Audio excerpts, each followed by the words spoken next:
LadyLeLe back with another video. And this video is going to be a story time, testimonial service, either way it can go. But yeah, I'm back. So first, before we get started, I just want to wish everybody a happy Juneteenth. It is a national federal holiday now, but my job dropped the ball. So we actually had Friday off. And technically, they're supposed to be giving us tomorrow, which will be Monday off. But nevertheless, we celebrated. They said next year they're going to get it together. But they actually gave us Friday off of last week in celebration of Juneteenth because they had orientation and summer school on the books, and they didn't want to go back and like reschedule all that. So yeah, we celebrated a few days early. But happy Juneteenth. Hopefully you got out. You might hear some fireworks. Some people are celebrating. There was a lot of festivals out this weekend. And also I want to say happy Father's Day. So this was a 2-for-1 thing. Today's Juneteenth, and it's also Father's Day. So happy Father's Day to all the fathers out there. I hope that you all got treated well and did something nice. Hopefully your kids or your significant other got you some good gifts, got you a good meal. Yeah, I know my dad's full, got a couple of nice gifts. So I think life as well. So anyway, let's get on with the get on. So in my last video, I said I was going to do a story time, a talk, something, because I did get a new job. And I know some people were like, because even after I put out the video, people were like, well, wait a minute, I thought she had to start a new job. I did. Was at that job for 10 months, left that job, started a new job. So I am heading into week 3. So anyway, so let's talk about that. So around this time last year, well, in June, I had got an offer for a job, and it was something I've been praying about, asking God for. There was a scene of events that took place on my job at that time. Got passed over for leadership roles, was not looked towards in order to be stepped up. There was change in leadership, change in staffing, and let's just say the whole morale of the department and the office just kind of went up in smoke. So with that, it was just time to bounce.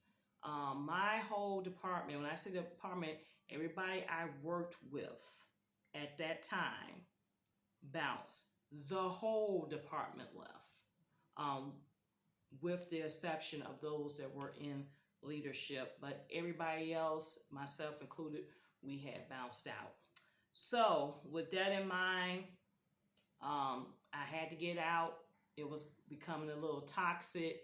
I was very overwhelmed, overworked, and I was just tired. So I told God to get me out of there. I'm like, God, get me out of there. Give me an opportunity. And I want a little more money. So be careful what you pray for, because you just might get it. But the question is it what you want? So this time last year, got an offer for a job, and it was more money, and it seemed like to be a great opportunity. So I told God, I thought I weighed the pros and cons. I thought I had a consultation with God. But I said, okay, God, I'm just going to step out on faith. I'm going to do this, and I'm going to let the chips fall in May, and I'm going to trust you that it all come together and it works out in the wash, right? I go back to saying, be careful what you pray for. You just might get it, but is it what you wanted? You see, I prayed to get out, to get another job. I got another job, and it sounded nice, but it was not what it turned out that the job was not what I thought it was going to be. I asked God to give me more money. He gave me more money, but with this new job came more expenses. So that's what I said. Be careful what you pray for. You just might get it, and you might get some other things. So although, yes, he gave me that job, yes, he gave me that money, but then I had some added anxieties. Then I had added expenses. And then it just turned out to not what I thought. So when we get there, I'm going to break it down to what the job was misleading. So let me break down. So, number one, location. I was told that I was going to be housed. I looked at the job description. It said you be housed at the main campus, right? Now, going from my old job was a 15-minute commute. Now I was picking up 37 minutes to 45 minutes. Worst case scenario with an accident, traffic could be an hour. So with that, now you're picking up a extended amount of commute. So now, okay, we can get to that campus. Once I got there, signed on, oh no, you got to work between campuses. The other campus, we have an extension campus. The extension campus was an hour away from my house. That's if I took the toll road. And the toll road to make the round trip was $20.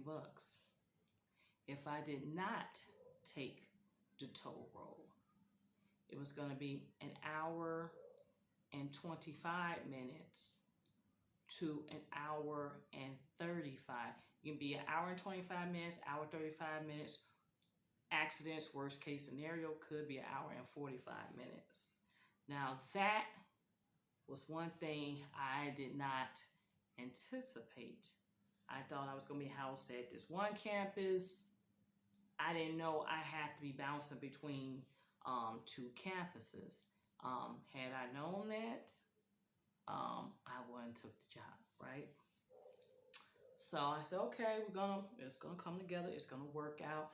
I think people do this all the time. Okay, Lord. Okay, God. We're gonna work it out. Next thing, let's talk salary. So I negotiated my salary. They had quote me one salary. I counter offered with one salary. We met in the middle. Remember, I told you this in my testimonial service, story time, whatever, right? We met in the middle. So they had their number, I had my number, but we found common middle ground, right? Fine. Email me, this is what we're gonna do. Approved, right? So when I get ready to sign the contract, right? She said that the provost denied the salary that we agreed on.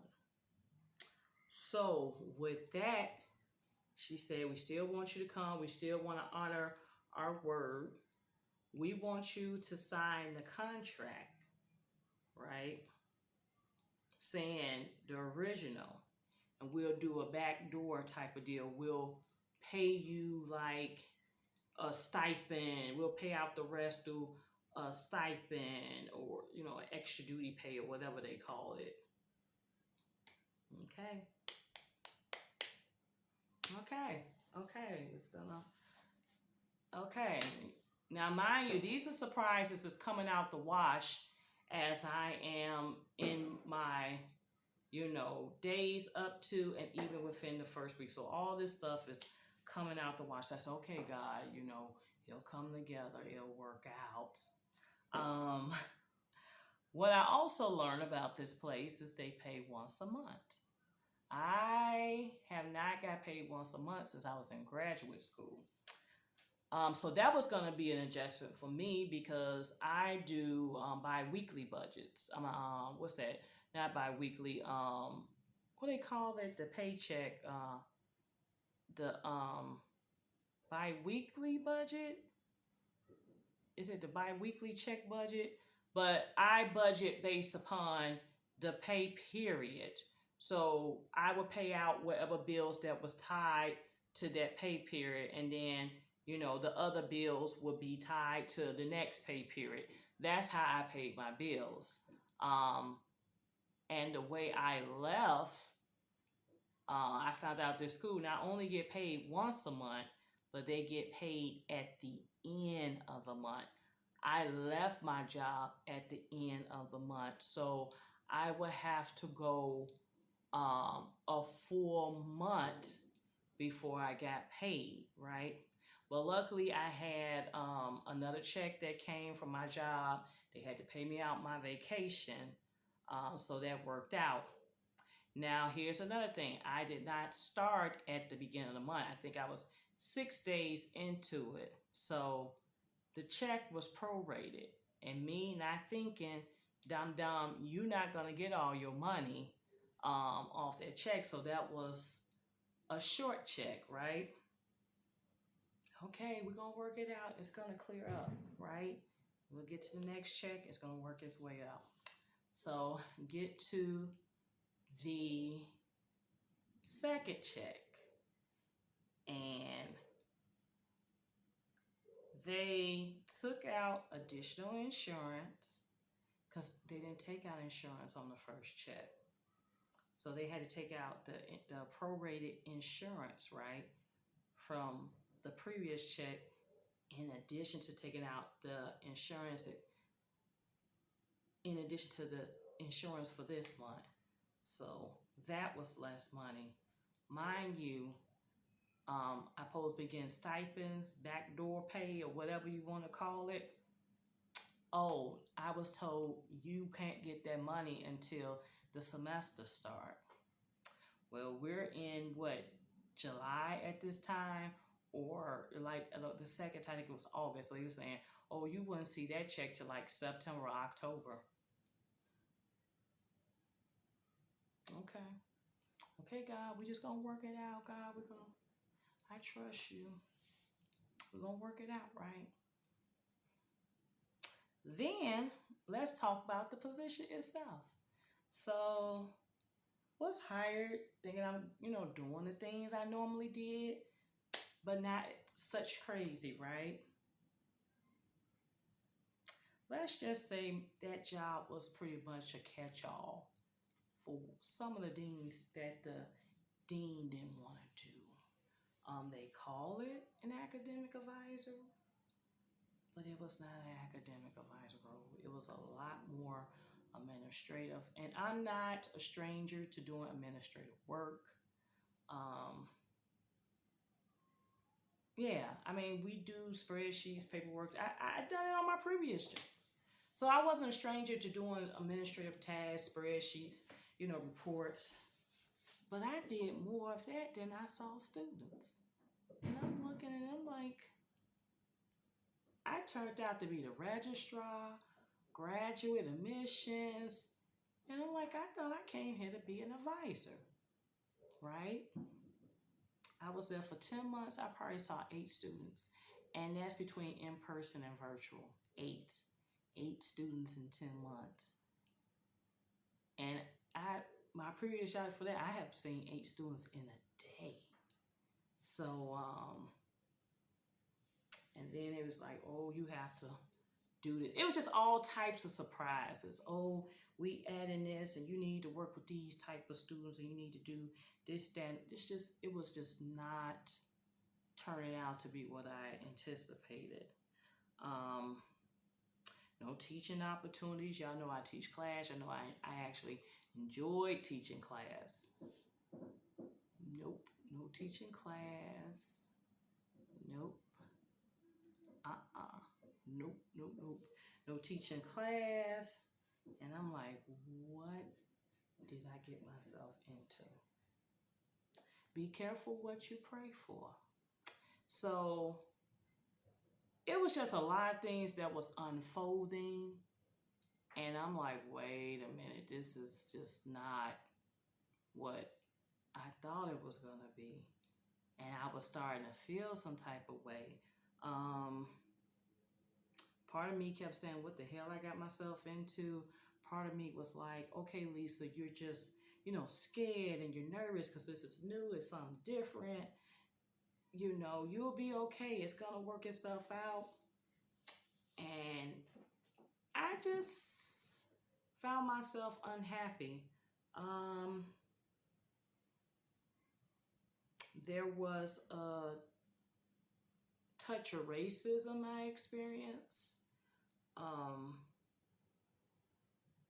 for once, one incident was during Black History Month. So Black History Month, I had my June team shirt on. So I wore like my Rosa Parks shirt, my John Lewis shirt, like Black Excellence, Black Love, Black Women Are Dope. Like I wore them shirts like every day during Black History Month. So didn't do any Black History Month programming. Really, the campus I was at didn't have a ton of Black History Month events. And the ones I was involved with, wanted to be involved with, they conflicted with, a ski trip I had. So the thing I really wanted to go to, I couldn't go to. So, yeah, I couldn't really connect. That was another thing. I really didn't connect to the campus. Met some people. They had some nice people there. Some people showed me around, talked to me briefly, but didn't make the campus connections. And I think I was just over it. And I remember my mom said, just say it. Just say it. You don't like the job. And I said, nope, Mom, I don't. Because I was like, I felt like I was fighting this battle. And I said, you know what, Mom, I don't like the job. And that's when I got honest with myself. I would say that had to be around maybe October. I started this job July 6th. I was already questioning myself a month later. And I was like,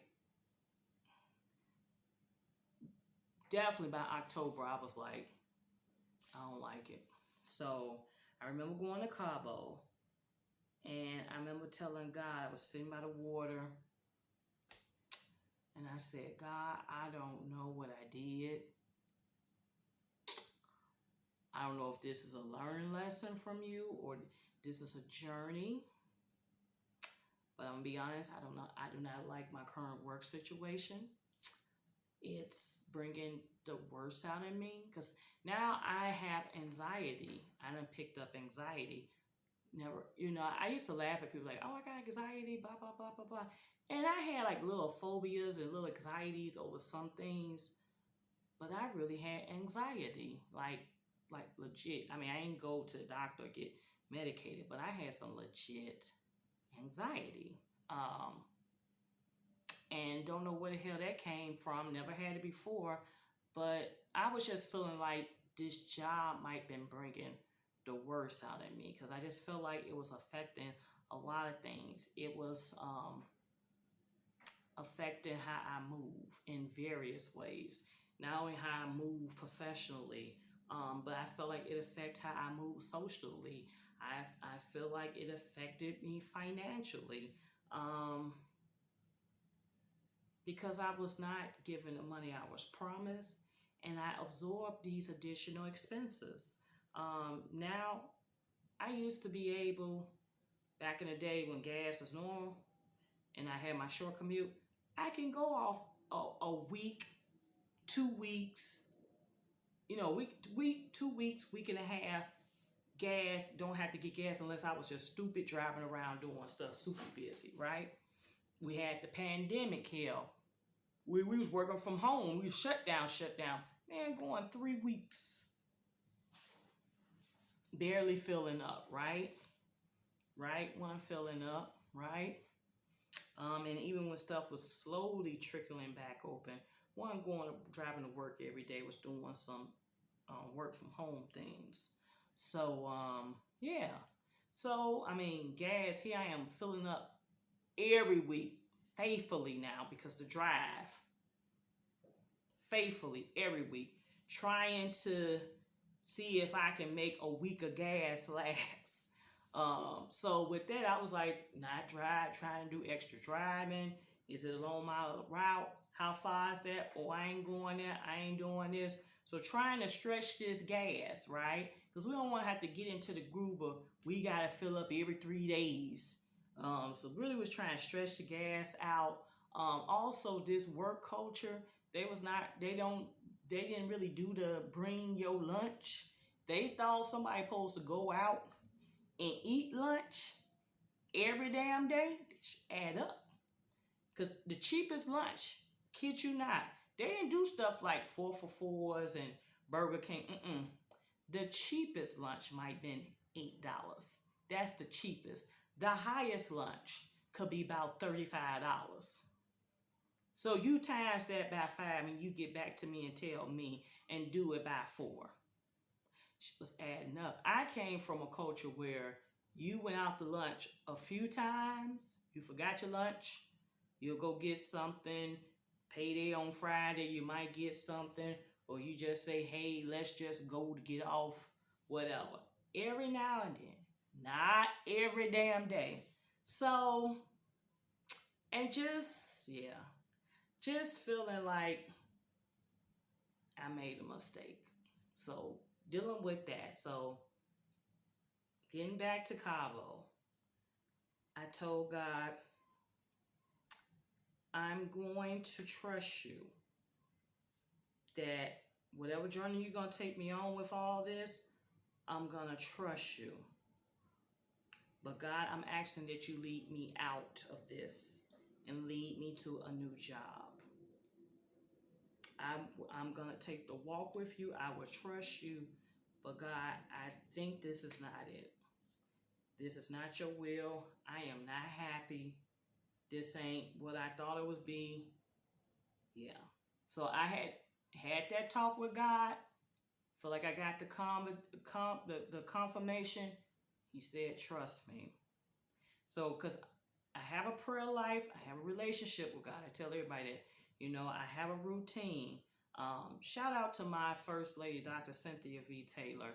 She always said you never want to let your feet touch the ground, grab your phone, or do anything. She said as soon as you open your eyes up, that's your time with God. Whether it be prayer, reading devotionals, that's your time. So she said that, and I always heard people saying, your first moments you wake up should be with God. So I established that. And even when I read Believe Bigger, um, they too saying that quiet time. So I had my routine. I would get up. First thing I do is pray. Pray. I would do my devotional reading, and then from there I implement this. I want to say around about maybe September of 2021, or maybe August of 2020, late August of 2020, affirmation cards. So I would get up, I would pray to God, do my devotional reading, and then I have these affirmation cards. So these affirmation cards are saying, I'm gonna be okay. I will succeed. My next moves will be my best moves. I will get a new job. I think that was one of the cards. Um, I am worthy. I will succeed. I would not live paycheck to paycheck. So I had different cards with different sayings, and I would just, speak those. So I would do the prayer, I'll do the reading, and then I do my affirmation cards. And I believe there's a thing about manifesting and speaking it into existence, praying, asking God. So one thing I can say, my prayer life has changed because I know in Marshawn Daniels Evans, or Evans Daniels from Believe, the author from Believe Bigger, she said we need to stop praying beggar prayers and we need to start praying believer prayers. And I just bring it to God and say, I know you're working on my behalf. I know you're gonna do this. I just don't know when, but I trust you, God. And then I started being specific. I want my next job to be, that was my prayer. I want my best next job to be a job that's transparent. Let my next job be, people who I can really connect and, grow with and get to know. The people I work with was nice, but I'll be honest, I was maybe one or two African Americans in my department. And when it talks about culture and things with race and culture, it was kind of like the culture of we're not going to talk about that, or we don't feel comfortable talking about that, or, you know, we'll just breeze over that. So that was one thing. So I said I wanted to go to an area that was more culturally diverse. I did not like my anxiety that I was having, so I was like, God, place me in a place where I don't have anxiety. Then I said, okay, God, place me with, people with diverse backgrounds. Place me somewhere that I'll be able to grow and move. And this current role that I was in, it was nowhere to go. It was a stagnant road. Uh-oh. Uh-oh. Uh-oh. Give me 1 second. All righty, there we go.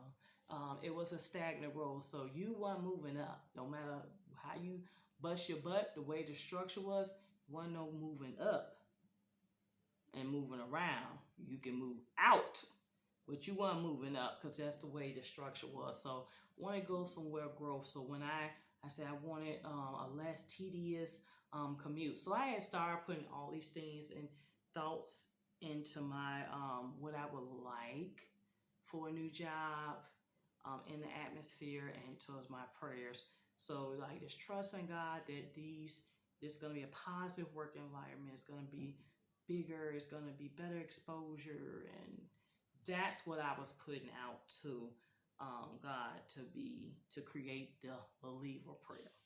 So start applying, right? Start applying. So came back. It's in October. Okay, I'm ready. So applying. Got 2 bites, right? So one, I did a 1 round, never heard back. The second job, I actually got all the way to the final round, right? So this day is moving and shaking. This is like December. So I said, oh, wouldn't it be nice if I could have a new job for Christmas. That'd be a nice Christmas gift, right? It's possible. Why I did not get the job. I thought I had it in the bag. I had went, knew people over there, checked out the campus, thought it was great, right? This would be a nice Christmas gift. I said, God, all I want for Christmas is this new job. They told me maybe 3 days before Christmas, I did not get the job, right? So I got a little upset. And, it's the human part of me got upset. Felt like they was the Grinch that stole Christmas. So, yeah, didn't get the job. So that's okay. We're going to be okay. We're going to walk into 2022 and we're going to have a new job. We're going to be okay, right? Right? We're going to walk into 2022. We're going to be great. Get the good word. Set the goals. We're going to be great, right? So, came across another job. Ooh, it's at the place I always wanted to work. Go and apply for it, right? Start getting my networks. Then out of nowhere, here's a one school. They got 4 or 5 jobs, right? One school, I applied for 4 to 5 different jobs, right? Interviewing like crazy. And it is hard. I tell everybody, like now, I don't know how it was back in the day, but man, it's like looking for another job is a job in itself.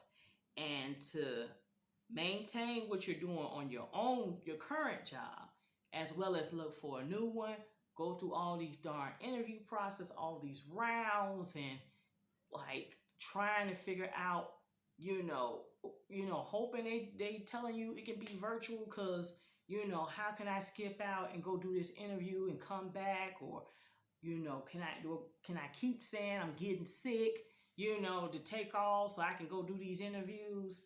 So doing that on top of your current job, and if life wasn't even crazier at the time, I was, I'm a track official, so I'm doing indoor track meets, I'm doing sorority stuff, I'm doing Greek council stuff, I'm working my current job, and I'm doing interviews. So I'm just like,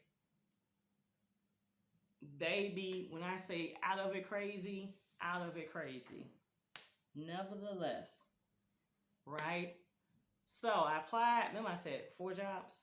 So 2 out, didn't get them.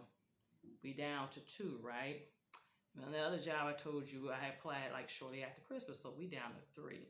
So just imagine interviewing for 3 different jobs at the same damn time. 3 jobs at the same time, and they all got multiple rounds, which is crazy. And 2 of the jobs are at the same school. So trying to keep everything together, like who did I talk to? What's what? But see, that shows you how God can move. Because I experienced job searches where I put out applications and it's crickets, and you didn't hear anything, and you didn't get like you didn't get it, or it be months later, and then it's like, oh, you didn't get the job. And it's like, damn, I forgot about that. I applied for that job. But it just shows you how God can move when He's ready to move. And I was interviewed for all these jobs and blah blah blah blah blah. Meanwhile, still at my current job, just doing the best I can, trying to hang in there, trying to, be of cheer and positivity. But I think what helped motivated me was the fact that I knew I could possibly get out and get a new job. So anyway, long story short, I got a job offer, right? And then that other school, I did make it. I made it to the 3rd round, and I just declined. I'm like, I got an offer. I'm not doing a 3rd round. It's just too many damn rounds. I just really don't think that's necessary. If you got a person who has expertise and a lot of, good accolades and things on their resume, and you met them once, twice, why do you need a 3rd round? I never get the 3rd round. Never understood what's the 3rd. Well, so and so got to meet you. Well, so and so should have been in the other 2 rounds. Why so and so need their own separate round? They can't trust your word. So anyway, it leads you into the current job. So what I like about my current job is from the day they made the offer, they were transparent. They said, this is the salary. This is what we're going to pay you. Now, when you start, mind you, here's another school that get paid monthly. We're going to give you a prorated check for this amount, right? Then the next month, you'll get your fuller check for this amount. So appreciate the transparent. You will start on this day, right? You will share office with this person because they believe they have a shared office. Right now, while you're in training, you won't be able to work from home. But eventually, when it does clear, you get settled, you'll be working 3 days from home 2 days in the office. And that, most of all that was in my offer letter. Transparency. And I prayed for that. The money. It is more than a job I left. Not a huge jump, but it's a jump nevertheless. But it's a jump that I respect, and we know the actual amount. So there's no surprises there, right? Right? Fine. That's a good one. That's a good thing. My other job, we started out, they were allowing some work from home days. Then they went back straight, 5 days straight in the office. Now, I had inquired because I lived significantly further than most of my colleagues. They was around the corner, 20 minutes away, 30 minutes top. I was not. I was told I was student facing, so I needed to be office. But out of 10 months, right, I saw 8 students. Keep that in mind. Remember that? 8 students. I was doing more paperwork than 8 students, right? Than seeing students. So with that, that work from home policy kind of went out the window. When the weather was bad, we did work from home, or something happened, like if you did get diagnosed with COVID or whatever, you was able to work home, or if you got exposed to somebody around COVID, you got to work from home, or special circumstances, something happened, you need to work from home, they allow you to work from home. But yeah, so, but they have a built-in hybrid schedule right now. And they say, honestly, it might be here to stay. So we will see it. But that's for right now, during the training process, I am in for, the majority of the week. So yeah. Anyway, let's transparency. So when you sum all that up, you got to be careful. So something I learned from this process, moving forward, and weight your pros and cons. Like literally weight your pros and cons.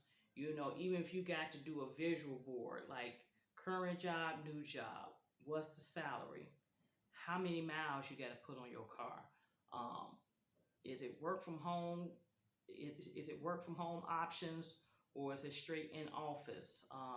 What are some of the other perks and initiatives you can get from this job? I'm going to safely say I did not do that.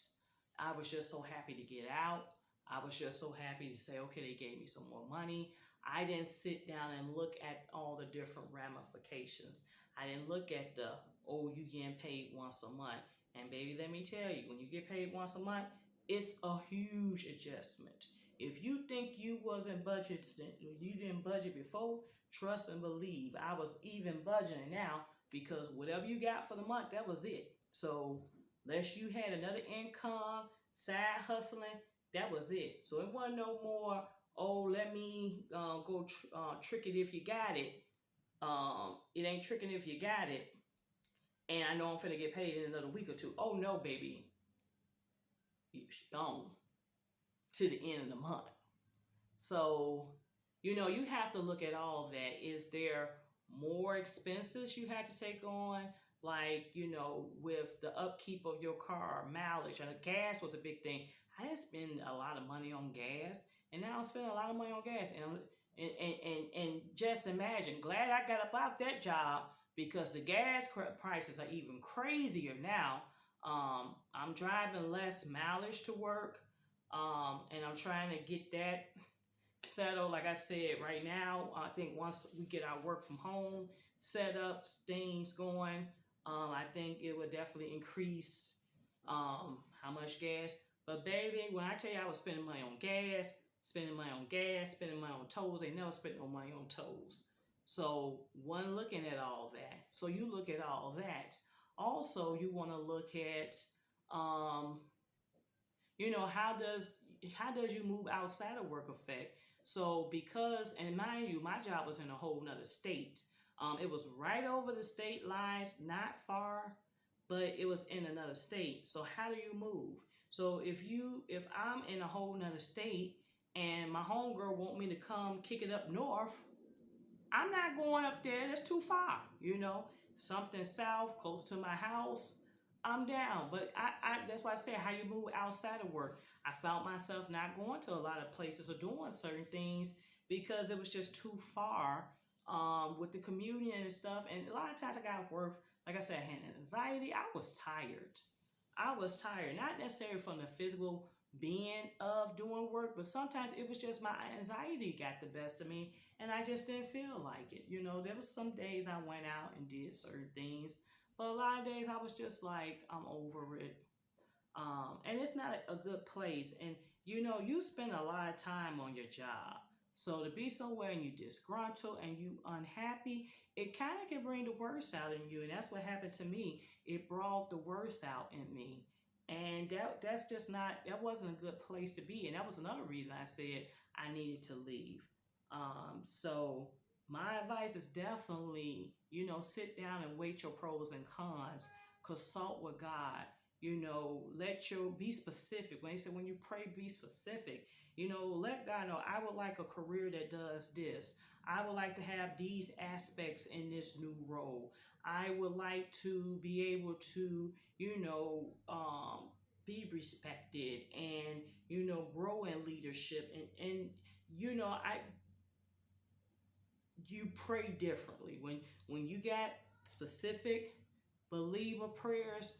The prayers move differently when you're doing your affirmation cards, whether you buy those affirmation cards or you make your own. I end up making my own affirmation cards, and you speaking that stuff into existence, and you're praying and you're manifesting and you're affirming and you're speaking it. You move differently, and I think I'm at a different place now because my prayers are different. How I'm trying to move is different. So it's a good place to be. Like I said, I learned my lesson. Had I known a lot of this stuff, backstory with this job, would I have taken it? Absolutely not. Do I regret leaving my previous job? I don't regret leaving because I believe it was time to go. But the job I took immediately after that might not been where I should have been, if that makes sense. I think it was time to go. It was nowhere. Don't look like they was moving me up. Don't look like they was moving me at all. So and like I said, got toxic, so I had to go. But I probably went took this job. Probably would have said no, bought myself a little more time and seeing what else was out there. So that was maybe my regret, not leaving, but maybe not taking this job. Um, but it was a learning experience. I think in life, you take chances, you take gambles, and you hope the chips fall where they may, and it comes, and it works itself out. But the good thing is that with each new day come a new grace and a new mercy. And I just thank God for allowing me the new opportunities to come in and have an opportunity to interview and have options. I had options, right? I could have went with that other job who won the third round, but that was just the unknown. This job here had a date. They was ready to rock and roll. So, you know, I went with it because I just had a good vibe from the interview, had a good vibe from the people. So even when I was interviewing, I'm noticing in that interview, they were good. And that previous job I just left, they were nice and sweet in the interview. But now I think about it, it was very vague on a lot of stuff. When I went into this interview process and I was asking, I was very specific. How do you do this? How do you maneuver this? What is your vision for this? What do you want to get out of this? Very specific. And just, seeing the diversity of the team, and it was a true commitment, I say yes. I'm feeling them. I think this is what I should be. So yeah. So I had a good vibe with the interview process. I was unsure. So, which leads me today. So that's how I got there. At the end of the day, just turned out not to be what I thought. I was misled in the role, and even looking, they post my job, they post my position, and even looking at job, I think they got a little bit more specific, but it's still kind of vague. It's not what a person who knows what that role is. It's something else. So even then, it's like the next person, they don't know what they're gonna get themselves into. And by the way, let me tell you a funny thing about that. I met the person I replaced at that previous job, and she left. She moved into another role within the institution. But I felt like when I talked to her, she was trying to warn me. Um, like, be careful. It ain't what you thought it was. And like people say they think she didn't actually like the position. Well, I can kind of get why she didn't like the position. Um, yeah. And when you say, Lisa, what you mean by not like the position? I did so much involvement and stuff with students, and students gave me energy. They gave me life. They gave me to do it. You know what I'm saying? It was just interacting with them and seeing them develop and grow and working with them and shaping with them. And I didn't have that aspect um, because I was working with grad students, which I was in grad school. You didn't fool with your advisor that much. Then I was working with graduating seniors, usually graduating seniors who are in education. They're student teaching. Bam, they're pretty much set. So the pool of students I had, there really wasn't a lot to engage with because they're kind of set at that point. They're not looking for too much guidance. They're really like, yeah, just wrap me up so I can graduate and go teach, do what I got to do, get my license certifications.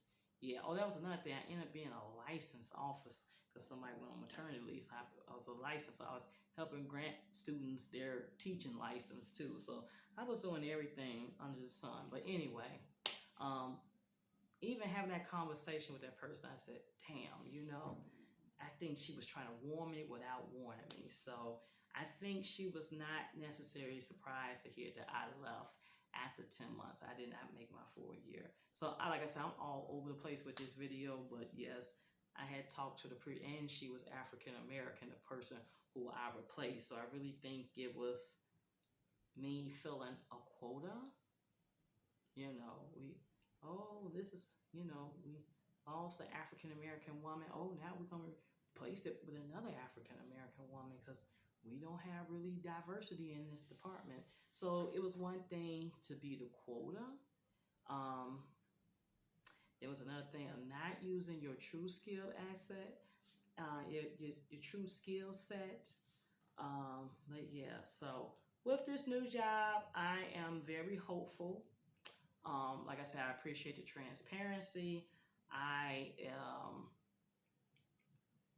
appreciate the structure of how the job goes. So the structure, the training is beyond thorough, but I appreciate that because I wasn't trained on my proper job. They sat down with me for maybe a week, gave me some papers and said good luck. So had no really training on softwares and systems and all this stuff. So I appreciate the training. The people are super sweet. They're nice. I came to a campus. I knew quite a few people already, and then like revealing that I work there now. So here's more people coming out to watch, like, oh, I work there. Let's get together. Let's do lunch. Let's do dinner. And then being back in the city, I'm like minutes from like restaurants and sites, and I can be downtown in less than maybe 5 minutes, in the car, and just being back in the midst, like I was so far off from everything. So after work, it'd be like pushing it, trying to fight traffic to try to get somewhere, and I didn't want to do that. But now I feel like I'm in the heart of things, so I'm excited. Yeah, and it's a different vibe. Like going to work, it's a different vibe. I'm like, you're in the car jamming in the morning, and it's like I'm getting there. So yeah, it's just I feel better. And like I said, you spend a lot of time on your job. You spend more time on your job sometimes than you spend with your own family and friends. So you definitely want to work somewhere. You want to be somewhere where you can, grow. So I've been on this thing absolutely too darn long. But yeah, that is it. That's the gist of it.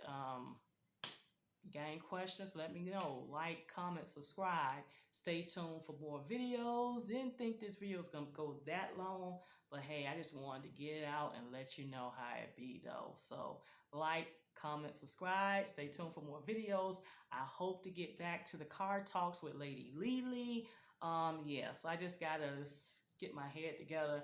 Maybe I'll start bringing those car talks back to you on my ride to work in the morning. Peace out. Take care. Be specific. Be pray and believe. Have a good evening.